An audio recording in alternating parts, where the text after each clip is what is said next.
അപ്പോൾ ഒരു സഹോദരിയാണ് ഇത്. ഞാൻ 35 വയസ്സുള്ള സ്ത്രീയാണ്. 3 കുട്ടികളുണ്ട്. 13, 11, 3 വയസ്സ് പ്രായമുള്ള 3 പെൺകുട്ടികളുണ്ട്. വാപ്പാക്ക് ഞങ്ങൾ പെൺമക്കളായിരുന്നു.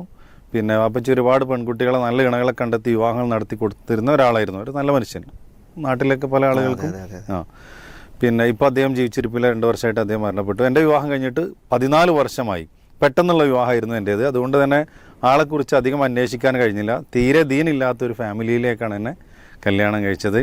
അത് ബോധ്യപ്പെട്ടത് പിന്നീടാണ്. നമസ്കാരമൊന്നുമില്ലായിരുന്നു. പിന്നീട് ഞാൻ പ്രാർത്ഥിച്ചും പറഞ്ഞൊക്കെ നമസ്കാരം കാര്യങ്ങളൊക്കെ തുടങ്ങി. പിന്നെ ഇപ്പോൾ ഞങ്ങളുടെ താമസം ഉമ്മാൻ്റെ കൂടെയാണ്. വാപ്പ മരിച്ചപ്പോൾ ഇവരുടെ ഉമ്മയുടെ കൂടെയാണ് അവർ താമസിക്കുന്നത്. ഞങ്ങളുടെ കൂടെ താമസം തുടങ്ങിയ സമയത്തൊക്കെ ആദ്യം അദ്ദേഹത്തിൻ്റെ സ്വഭാവത്തിൽ വലിയ കുഴപ്പമൊന്നും ഉണ്ടായിരുന്നില്ല. പിന്നീട് പതിയെ നമസ്കാരം ഒഴിവാക്കി പിന്നെ പല വേണ്ടാത്ത പരിപാടികൾ, ഇസ്ലാമിൽ നിഷിദ്ധമാക്കപ്പെട്ട പരിപാടികളിലേക്ക് തിരിഞ്ഞു. ലോട്ടറി, ചൂതാട്ടം, അതുപോലെ തന്നെ പള്ളി പെരുന്നാളുകൾ, അമ്പലപൂരങ്ങളിൽ ഒക്കെ പങ്കെടുക്കുകയും അവിടെയൊക്കെ ചൂത് കളിക്കുകയും ചെയ്യുന്നു. ഇസ്ലാമിലെ പല നിഷിദ്ധമായ കാര്യങ്ങളിലേക്ക് അദ്ദേഹം പോകുന്നു. കുടുംബത്തിൽ യാതൊരു ഉത്തരവാദിത്വവും ഇല്ലാത്ത അവസ്ഥയാണ്. എൻ്റെ ഉമ്മ ഈ ഒരു അവസ്ഥയിൽ വളരെയധികം മാനസിക വിഷമത്തിലാണ്. അവരൊരു ദീനി ചുറ്റുപാടിലൊക്കെ ഉള്ളതല്ലേ. ഞാൻ എത്ര പറഞ്ഞ് മനസ്സിലാക്കി കൊടുത്തിട്ടും അദ്ദേഹത്തിൻ്റെ സ്വഭാവത്തിലൊരു മാറ്റമൊന്നും വരുന്നില്ല. ഉമ്മ പീസ് റേഡിയോ സ്ഥിരമായി കേൾക്കുന്ന ഒരാളായതുകൊണ്ട് ഈ ഒരു ചോദ്യം ഇതിലേക്ക് അയക്കാൻ വേണ്ടിയിട്ട് അവർ നിർദ്ദേശിച്ചു. പിന്നെ അതിലൊരു സമാധാനം കിട്ടുമല്ലോ എന്ന് വിചാരിച്ചിട്ടാണ്. ഇപ്പോൾ ഒരു മാസത്തിലധികമായിട്ട് ഇദ്ദേഹത്തിനായിട്ട് സംസാരിക്കുകയോ യാതൊരു ബന്ധമൊന്നുമില്ല. ഈ അവസ്ഥയിലാണ് ഞാൻ എന്താണ് ചെയ്യേണ്ടത്. ഇവിടെ പറയാൻ പറ്റാത്ത വേറെയും ഒരുപാട് കാര്യങ്ങൾ അദ്ദേഹത്തിലുണ്ട്. പിന്നെ എൻ്റെ ജീവിതത്തിൽ ദീനില്ലാത്തൊരു ഭർത്താവും ദീനുള്ളൊരു ഉമ്മയും ഇടയിൽ നിന്ന് ഞാൻ എങ്ങനെ എന്തൊക്കെ കാര്യങ്ങൾ ചെയ്യണം, ഒരു നല്ലൊരു മറുപടി പ്രതീക്ഷിക്കുന്നു എന്നാണ് ഈ ഒരു സഹോദരി ഈ ചോദ്യത്തിൽ ആവശ്യപ്പെട്ടത്. ഈ ചോദ്യത്തിൽ 2 വശങ്ങളുണ്ട്. ഒന്നെന്താന്ന് വിചാരിച്ചാൽ ദീനുണ്ടോ എന്ന് അന്വേഷിക്കാതെ ധൃതി പിടിച്ചുകൊണ്ട് എൻ്റെ വാപ്പ എന്ത് ചെയ്തു, ഒരു വിവാഹം കഴിപ്പിച്ചു കൊടുത്തു എന്നുള്ളതാണ്. സത്യത്തിൽ ഇതൊരു യാഥാർത്ഥ്യമാണെങ്കിലും നമ്മളതിൽ ഉപ്പനെ ഒരു പ്രതിയായി ഇവർ കാണുന്നുണ്ടാവില്ല. പക്ഷെ അങ്ങനെ വിചാരിക്കാതിരിക്കണം. കാരണം ഒരു മാതാപിതാക്കളും എന്ത് ചെയ്യില്ല, ബോധപൂർവം നമ്മുടെ മക്കളെ എന്ത് ചെയ്യൂല, ഒരു കഷ്ടകാലത്തിലേക്ക് എത്തിക്കൂല. പിന്നെ ഈ വിവാഹാന്വേഷണങ്ങൾക്കൊക്കെ ഭയങ്കര പരിമിതികളുണ്ട്. ഈ ആളുകൾ നമുക്ക് തരുന്ന വിവരങ്ങൾ, നമുക്ക് കിട്ടുന്ന കാര്യങ്ങൾ, അതൊക്കെ ഇപ്പൊ അവർക്കൊരു ഭാഗ്യമായിട്ടല്ലേ പറയാൻ പറ്റും. അപ്പൊ കുറെ ആളുകൾ ഈ വിവാഹം നടക്കാൻ വേണ്ടി ചില പറയുന്ന ആളുകളുണ്ട്. അതേപോലെ തന്നെ എന്ത് ചെയ്യും, പിന്നെ ചില ആളുകൾ അതിൻ്റെ വിവരങ്ങൾ മറച്ചു വെക്കും.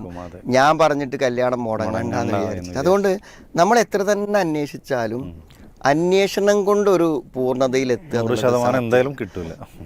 അതിന് നമ്മുടെ പ്രാർത്ഥനയും നമ്മുടെ ഭാഗ്യം അനുസരിച്ച് കൊണ്ട് വരുന്നേ ഉള്ളൂ. അപ്പോൾ ഇത്തരം വിവാഹങ്ങൾ നടന്ന് അത് വിജയിക്കുമ്പോൾ നമ്മുടെ വാപ്പ നല്ലൊരു വിവാഹം എനിക്കുണ്ടാക്കി തന്നു എന്ന് പറയുകയും അതിലെന്തെങ്കിലും പരാജയങ്ങൾ വന്നാൽ വാപ്പ അതിൽ വേണ്ടത്ര ഒരു ഗൗരവം കണ്ടില്ല എന്ന് നമ്മൾ വിചാരിക്കേണ്ടതില്ല.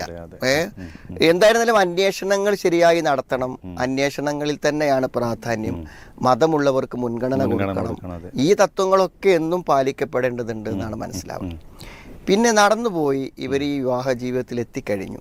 അപ്പോൾ നമ്മളുടെ അനുഭവത്തിൽ തീരെ ദീനില്ലാത്ത കാലത്ത് ദീനില്ല എന്ന് അറിഞ്ഞുകൊണ്ട് തന്നെ കല്യാണം കഴിച്ച എത്രയോ ദമ്പതികൾ ദീനുള്ളവരായി മാറി ഭയങ്കര മാറ്റങ്ങൾ ഉണ്ടായിട്ടുണ്ട്. അപ്പോൾ നമ്മളെ സംബന്ധിച്ചിടത്തോളം രണ്ടാമത്തെ ഈ ചോദ്യത്തിന്റെ വശം എന്താ വെച്ചാൽ ഒരു അധാർമികമായ ജീവിതം ഭർത്താവ് നയിക്കുന്നു, അതിൽ അവരും ഉമ്മയൊക്കെ വളരെ വേദനയിലാണെന്നാണ്.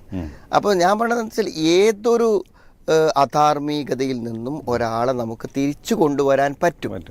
ആ പ്രതീക്ഷകൾ നമുക്കൊരിക്കലും ഇല്ലാതിരിക്കേണ്ടതില്ല. കാരണം ഒരാൾ ചെയ്യുന്ന എന്ത് തോന്നിയാസങ്ങളും അത് അയാളെ തന്നെ പ്രതികൂലമായി ബാധിക്കുന്ന, അയാളുടെ ജീവിതം നശിപ്പിക്കുന്ന, അയാളുടെ മാനസിക സന്തോഷങ്ങൾ കെടുത്തിക്കളയുന്ന ഒരു കാര്യമാണ്. അപ്പം അത് ബോധ്യപ്പെട്ടാൽ ഏത് വ്യക്തിയും അതിനെന്തിയും പിൻവാങ്ങും.